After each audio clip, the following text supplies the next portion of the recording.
बिस्मिल्लाहिर्रहमानिर्रहीम। Supreme court ने आज अखबार में एक इश्तिहार दिया है और वो इश्तिहार ये है कि ऐसे तमाम अफराद, ऐसे तमाम शहरी जिनको के गैर सादिक और गैर अमीन और ख़ाइन डिक्लेयर किया गया है और उनको ताहयात नाअहल डिक्लेयर किया गया था, ऐसे तमाम अफराद जो हैं वो 2 जनवरी को सुप्रीम कोर्ट में हाज़िर हो जाएं अगर वो आना चाहते हैं तो क्योंकि एक 7 रुकनी लार्जर बेंच है सुप्रीम कोर्ट का जो कि इस मामले को देखेगा। और ये इश्तिहार देने का मकसद यही था कि जी फिर ना कहना कि हमें ख़बर ना हुई। तो इसमें इसलिए कि जो अमूमन ताहयात नाअहली में और गैर सादिक और गैर अमीन डिक्लेयर करने में जो सबसे पहला नाम आपके जहन में आता है वो नवाज़ शरीफ का होता है। नवाज़ शरीफ वही जिन्हें के अब इस वक्त तमाम कोर्ट से जो हैं वो क्लीन चिट्स मिल रही हैं और ये एक मुकदमा ऐसा था जो कि उस वक्त जिसमें उनकी अगरचे कि नया कानून बन गया था लेकिन इसके बावजूद ये कहा जा रहा था कि जी कहीं ये भी रुकावट ना हायल हो जाए। तो ये मामला जो है ये सुप्रीम कोर्ट ने टेकअप कर लिया है और 2 जनवरी को इसकी पहली समाअत होगी। मज़ीद तफसील जो है इसकी, बल्कि दिलचस्प तफसील जो है वो बताएंगे अदील सरफराज। सर ये बुनियादी तौर पर तो मामला जो आर्टिकल 62(1)(f) है आइन का, उसके अंदर सादिक और अमीन करार देने का ये आर्टिकल है और आइन के अंदर ये वाज़ेह नहीं था कि सादिक जो आर्टिकल 62(1)(f) के तहत अगर कोई शख्स नाअहल होता है तो वो कितनी मुद्दत के लिए नाअहल होगा। जब पानामा केस में नवाज़ शरीफ साहब नाअहल करार पाए थे और इसी तरह जहांगीर तरीन साहब भी नाअहल हुए थे तो उसके बाद एक दरख्वास्त सुप्रीम कोर्ट में आई थी आइन के आर्टिकल 184(3) के तहत कि इस मुद्दत का तयन होना चाहिए। 62(1)(f) के तहत कितनी मियाद होगी, कितने अरसे के लिए शख्स जो है वो नाअहल होगा। उस पर एक लार्जर बेंच बना था जो साबका chief justice and justice Umar Ata Bandial वो उस वक्त जज थे, उस बेंच का मेंबर थे, उन्होंने फैसला तहरीर किया था और जो मुद्दत का तयन उन्होंने किया था वो ताहयात नाअहली था। यानी उनका ये कहना था कि जहां मुद्दत नहीं लिखी हुई हो तो वहां इसको ताहयात ही समझा जाएगा। बिल्कुल, यानी मरते दम तक बंदा गैर ईमानदार, बददयानत, खाइन ये शुमार किया जाएगा। जाहिर है बिल्कुल ऐसे ही है। और उस फैसले के ख़िलाफ़ खैर फिर रिव्यू वगैरह भी आए, वो भी रिजेक्ट हो गए। फिर अब हाल ही में पीडीएम की गवर्नमेंट आई थी इक़्तिदार में। पीडीएम गवर्नमेंट ने एक सादा कानून साजी के ज़रिए जो इलेक्शन एक्ट है 2017 उसमें एक सेक्शन का इजाफ़ा किया, वो सेक्शन है 232। उस सेक्शन के अंदर अब 62(1)(f) के तहत जो नाअहली है उसकी मुद्दत का तयन कर दिया गया है 5 साल। और गो के ये सादा कानून साजी से किया गया है और बैरिस्टर सलाहुद्दीन जिनका ताल्लुक कराची से है, काजी फ़ाइज़ साहब के भी वो वकील रह चुके हैं, उन्होंने मुझे याद पड़ता है उस वक्त एक ट्वीट किया था और उन्होंने कहा था कि आइनी तरमीम किए बगैर सुप्रीम कोर्ट के एक लार्जर बेंच का फैसला कैसे गैर मौसर किया जा सकता है, क्योंकि सुप्रीम कोर्ट के एक लार्जर बेंच ने आइन की तशरीह करते हुए ताहयात नाअहली डाली उसके अंदर और अब एक सादा कानून साजी के ज़रिए उसको कैसे हटाया जा सकता है। इसमें अब हुआ ये कि अचानक से एक मुकदमा पॉपअप हुआ, वो मुकदमा था मीर बादशाह कैसरानी का, वो भी 62(1)(f) के तहत नाअहल हुए थे। सुप्रीम कोर्ट का 3 रुकनी बेंच समाअत कर रहा था, जस्टिस काजी फ़ाइज़ ईसा, जस्टिस अमीनुद्दीन खान और जस्टिस अतर मिनल्ला पर मुश्तमिल। वहाँ पर यह क्वेश्चन रेज़ हुआ कि हाल ही में एक कानून बना है, उस कानून में इस नाअहली को 5 साल कर दिया गया है। उस पर कुछ ऑब्जर्वेशंस ऐसी आई जिससे ये अंदाज़ा हुआ कि शायद सुप्रीम कोर्ट जो है अब ताहयात नाअहली वाले लोगों को रिलीफ देने जा रही है और उसमें सरफ़हरिस्त आपको मालूम है नवाज़ शरीफ साहब हैं। जैसा कि आपने पहले कहा कि नवाज़ शरीफ साहब जब से वापस आए हैं अब वही अदालतें जिन्होंने उनको 5 साल कबल नाअहल करार दिया, उनको सज़ाएँ सुनाई, अब वही अदालतें उनको रिलीफ भी दे रही हैं, क्लीन चिट भी दे रही हैं। और उसी सिलसिले की एक कड़ी हमें अब ये नज़र आ रही है कि सुप्रीम कोर्ट में ना नवाज़ शरीफ आए, ना ही इमरान खान साहब ने इस कानून को चैलेंज किया जो हुकूमत ने बनाया और ना ही किसी और फरीक ने उसको चैलेंज किया। एक मुकदमा दूसरा चला, उसमें उन्होंने अचानक से ख़ुद ही इस मामले का खुद नोटिस ले लिया और कहा कि हम इस तज़ाद को दूर करने के लिए इस पर लार्जर बेंच तश्कील देंगे। तज़ाद ये है कि 5 रुकनी लार्जर बेंच ने ताहयात नाअहली का एक डिक्लेरेशन दिया और दूसरी जानिब हुकूमत ने एक सादा कानून साजी के ज़रिए।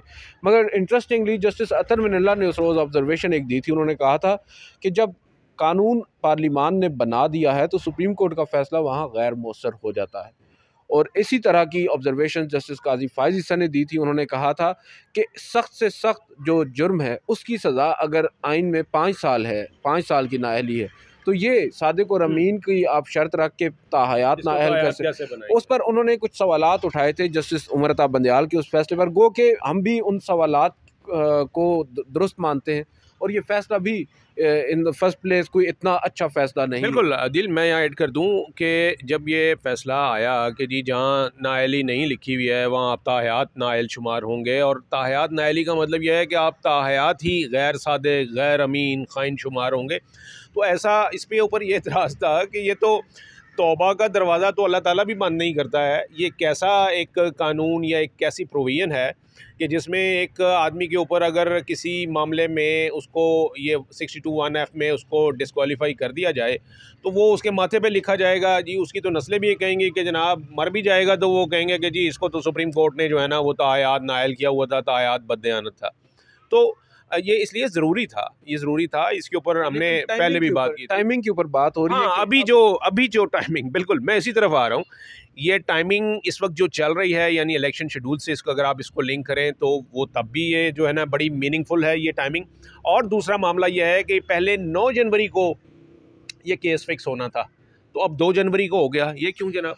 सर नहीं, उन्होंने कहा था कि पहले हफ्ते में ही, शुरू में ही हम लगा देंगे। और दूसरी चीज़ सर, टाइमिंग की जहाँ तक बात है, आप देखें कि इस इश्तिहार के अंदर जो आज जंग अखबार में इश्तिहार है, पहले तो हम नाजरीन को बता दें कि हमें ये जो लार्जर बेंच की तश्कील का ख़बर है वो भी हमें उस इश्तिहार से आज मिल रही। और क्योंकि अभी तक हमारी इतलात के मुताबिक उस 3 रुकनी जजेस कमेटी का इजलास ही नहीं हुआ जिसने बेंच तश्कील देने। हो सकता है फ़ोन पर रब्ता किया हो चीफ जस्टिस ने दीगर 2 मेम्बरान के साथ और मुशावरत के बाद ये तय पा लिया गया हो। अभी तक उस मीटिंग के मिनट सामने नहीं आए।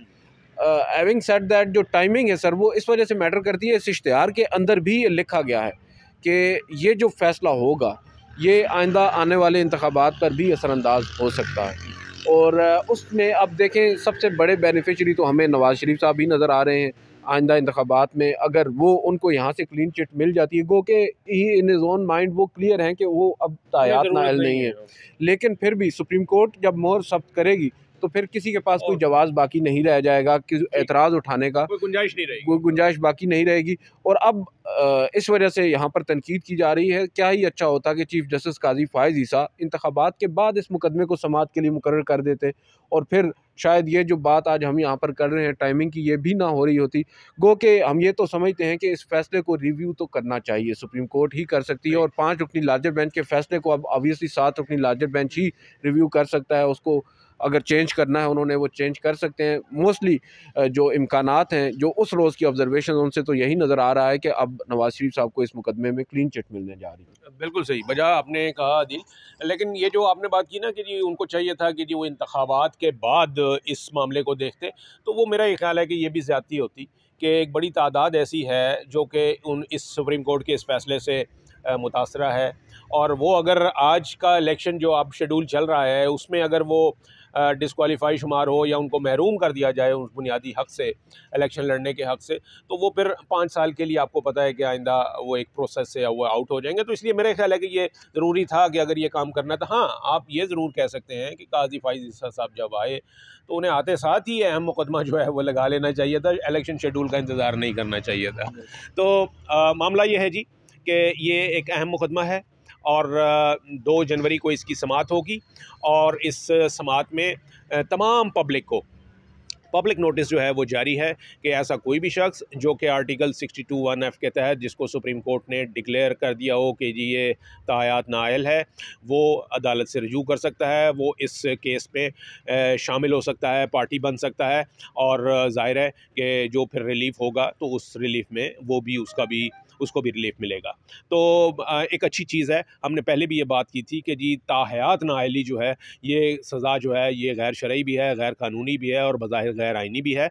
और वो जो डिक्लेरेशन था सुप्रीम कोर्ट का वो भी सिर्फ इतना ही था कि जी जहाँ सज़ा नहीं लिखी हुई है वहाँ पर ये ताहयात नाअहली शुमार होगी, जहाँ मुद्दत मुतय्यन नहीं है। तो अब इलेक्शन एक्ट 2017 में तरमीम करके मुद्दत जो है वो मुतय्यन कर दी गई है कि ऐसी किसी केस में जब किसी को सज़ा होगी तो उसकी नाअहली जो है वो 5 साल के लिए होगी। तो अब मुद्दत मुतय्यन होने के बाद ज़ाहिर है कि ये मामला जो है ये सेटल्ड नज़र आता है। Thank you.